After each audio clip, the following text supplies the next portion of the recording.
DJ Rajdev Kumar का YouTube channel subscribe करें, साथ में घंटी का निशान दबाना ना भूलें।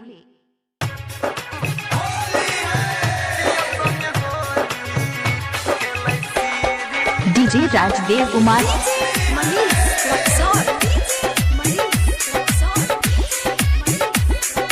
अखन अपने सब सुन रहल छी मां दुर्गा म्यूजिक के शानदार प्रस्तुति। अशोक से पर मिलबल हा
DJ Rajdev Kumar music by Parveen Yadav.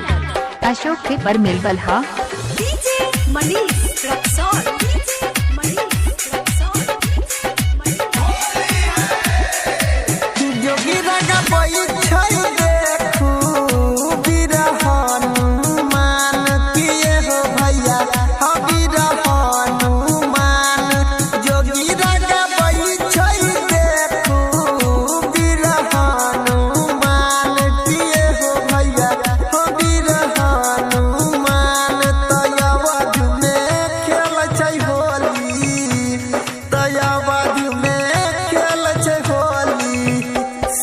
संग श्री राम गोकुल में खेल छै होली, राधा संग श्याम।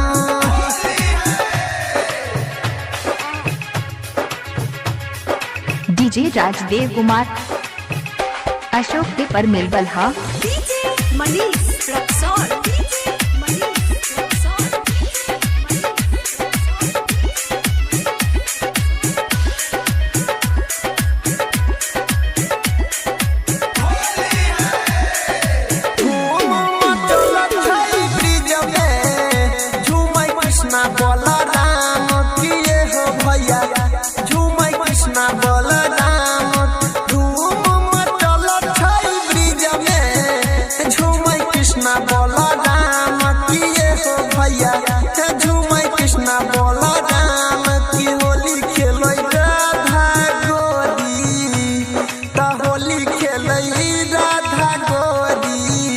संग में घन श्याम होली खेले राधा गोरी, संग में घन श्याम।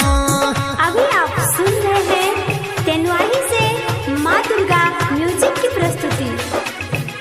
DJ Rajdev Kumar DJ Manish Raxaul.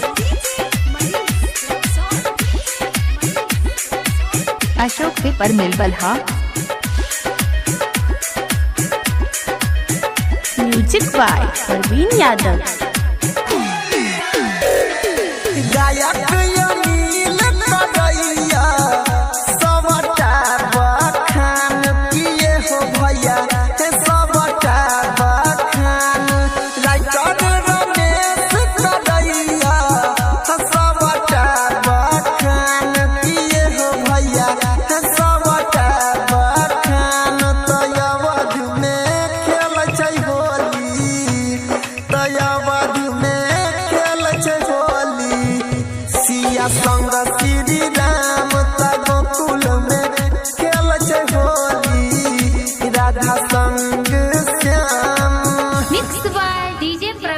सकरियोत बाजार।